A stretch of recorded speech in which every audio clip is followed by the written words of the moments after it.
Alright, hello people. So today I'm gonna be talking about the modern party culture and why it sucks. So I've prepared some slides here that are gonna give you a good picture of why it sucks. And yeah, let's just get straight into this, I guess.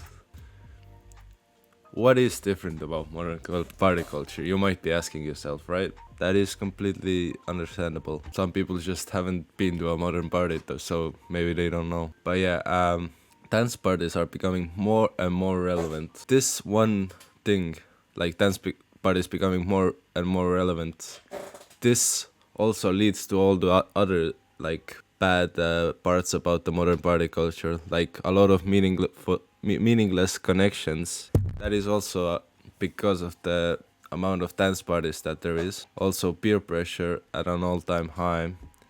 There is a pretty big correlation between peer pressure and dance parties. Fewer people are enjoying themselves. Yeah, how are you gonna enjoy yourself at a dance party? And there's been an increase in alcoholism and random hookups. That's pretty much the only thing people do at dance parties. So what else are you gonna do there, honestly? Dance? No way. Okay, we'll go through the points one by one then. Okay, so first of all, the problem with dance parties. We have some great pictures there to show the problems with dance parties. Most people don't like dancing. Some may lie to themselves that they do, but like mostly people don't really like it. It's weird. You have to move your body to the music. It feels weird. Anyways, you have nothing to do if you don't dance. Okay, that's probably like the biggest problem with dance parties. What are you gonna do if you don't dance? Just stand around and do nothing? Like, or the other choice is, I guess, to just drink alcohol, but that's also a problem in itself. Also, there's no conversations happening at parties. Like, back in the day, there used to be a lot more conversations at parties, but now it's just mainly dancing, and every now and again, people are saying stuff, but okay, next up. The music is shit most of the time. Okay, there are some parties that have good music, but dance parties usually do not fall under this criteria. Most partygoers want a different type of party. Yeah, like I will later show research about this as well, but actually, most people don't like big gatherings and dance parties and stuff like that. Alright, now let's see what the internet thinks about dance parties. This is interesting to see like the internet's perspective on this. So one person, very understandably, uh, said that how do I avoid dancing in a party? I think that is a very valid question, especially when so many parties nowadays are dance parties. You can also see that we got a reply here. Don't avoid. You must be having starting blues. Once you start, just enjoy. Dancing will make you feel relaxed and happy. Who is asking you to perform? Social dance is musty. Chalo, loosen up. And yeah, you will see a big pattern of people just pressuring other people to dance, even when it's on the internet. Like, honestly, if you are asking this question, right, like how do I avoid dance parties? Dancing at a party, then obviously you don't like dancing, so you should probably avoid it. Okay, next up. I found actually a good example of someone who like actually makes sense. He is asking about why do most people think that dancing is fun for everyone and force others to dance. This has happened to me so many times in like parties and stuff where it's just people are like, "Yeah, come on, just dance. Why are you not dancing? Everyone else is dancing." And I just have to come up with excuses, but why? And yeah, so this is the main point that he makes, respectively, with a Super Mario profile picture. Okay, next up. There is another answer that he got to how do I avoid dancing in a party, and that is have you ever seen the movie Hitch? I don't dance either. I will slow dance, but I just don't have rhythm. If I were in this position, I would walk onto the dance floor and stand there or ask your favorite girl to teach you. If you're totally candid, I think you'll be surprised by the girls' responses. Okay, honestly, I've tried that one time. I asked one of the girls to teach me to dance, and then she looked at me with the meanest fucking face. Okay, next up. What can I do at at a party where everyone is dancing and I don't like to dance. Take dance lessons until you do like it? Question mark. Take this out of context for like something else than dancing, and you would be calling this Eric person a fucking idiot. Like, what the hell? Let's say I type, for example, let's say someone said, I like to play football, but I don't like to run. Would you then reply by take running lessons until you enjoy running? Like, that's so dumb in my opinion. Like, if you don't like dancing, you should just not dance. It's as easy as that. Now, this person is a little more passionate. I hate dancing. Is something wrong with me? I just don't like dancing. I feel no pleasure. Actually, I cannot get why someone might like it at all. I could not count how many times I heard, you don't like dancing because no one taught you correctly. Don't worry, I will. Guess what? Still hating right now. Nothing wrong with you. Or something wrong with us. Never mind. And then this person, inactive, comes absolutely savagely and says, something is wrong with you. You're not comfortable with yourself and you feel awkward and pressured because you care too much about what others think. That is what's wrong with you. Wow. Holy shit. Now there's something wrong with people who hate dancing. Okay. I mean, after going through all this, I have decided something very important. Wait, I am now officially anti-trans. I mean, anti-dance, of course. A bit of my experience at dance parties. Okay, now I can just talk, I guess. The last dance party that I went to was like, I think almost a month ago already. But yeah, I went to there. I got there, I think at like 3 a.m. or something like that. I got there, the music was pretty bad. When I got in, just literally almost everyone was making out. It was so fucking dumb.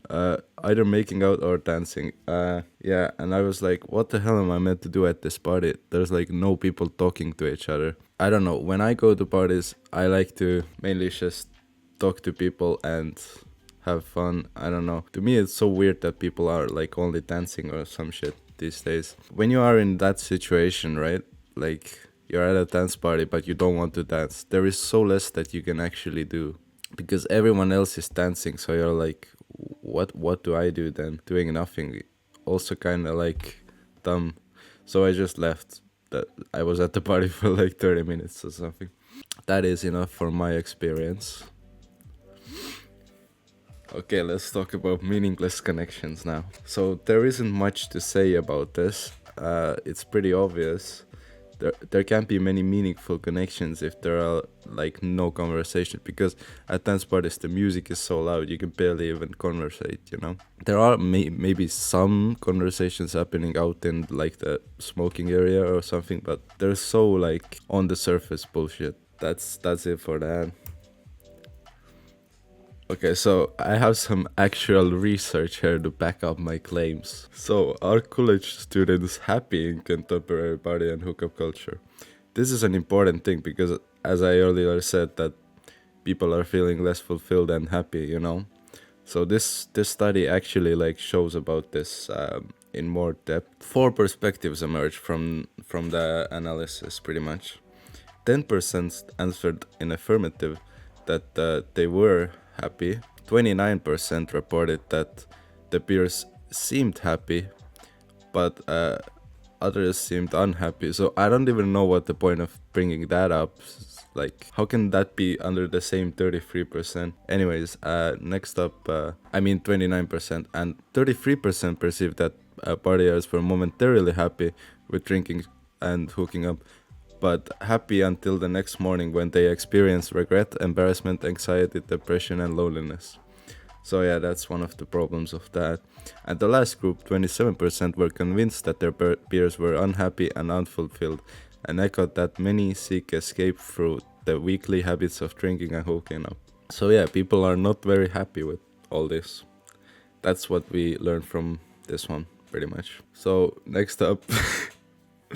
one of the most crucial facts is that most partygoers aren't interested in big dance parties nowadays. We can find proof about this from this one Chinese study that I found, which pretty much researches this among college students. So yeah, about 70% actually responded that they prefer to participate in gatherings with less than 10 people or 10 people or less. Only 1.62% of them prefer a large gathering of more than 50 people. So yeah, you can already see from these first few sentences that actually people do prefer smaller parties. So it's weird that more and more these big parties are becoming popular, even though only 1.62% of the people actually like them. That is a rather weird outcome. Then there's also the kind of party which college students attend most frequently. So pretty much these are the best type of parties to go to. So these parties should be held more regularly, I think. First of all, there are classmate reunion parties, roughly 29.7% on the total. This can be pretty fun, I'd say, because it's like people you know and it's not in an environment where you need to dance. Restaurant and karaoke were chosen by 59.45%, which I think, yeah, that's a pretty cool place to have a party. Okay, there's also the party reason, which is kind of interesting. So after investigating 185 respondents, we found that nearly 80% of college students go to parties only in the situation of being invited by an acquaintance. The reason for 71.35% attending the party was to relax and have fun. See, exactly, 71.35% are attending to have fun, but so much less are actually having fun, as you saw from the earlier slides. So, party performance is one interesting thing to look at. So, pretty much the study found that 65% of college students are unwilling to take the initiative to talk to strangers at the social occasion. I feel like back in the day that used to be a higher number, but I'm not sure. That is just me making a hypothesis here. Anyways, what's next? That's right. How bad is peer pressure nowadays? I found this one graphic here, and I also have a visual representation. Okay, so this is Jess. Jess has been a victim of peer pressure. This is Adam. Adam has been a victim of peer pressure. Bob. Bob may have been a victim of peer pressure. And this is Lena. She has peer pressured.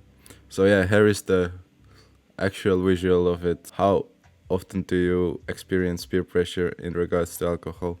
I should have found some sort of study that actually shows the peer pressure in regards to other things as well, but this is only for alcohol and it's already pretty bad. It's like 59.1% of people have experienced it. So yeah, that's pretty bad. But I have no proof that this is like only a modern thing. I tried to find some on the internet, but it was pretty hard to find some. So yeah. And that's pretty much it for the presentation. Thank you so much for your attention.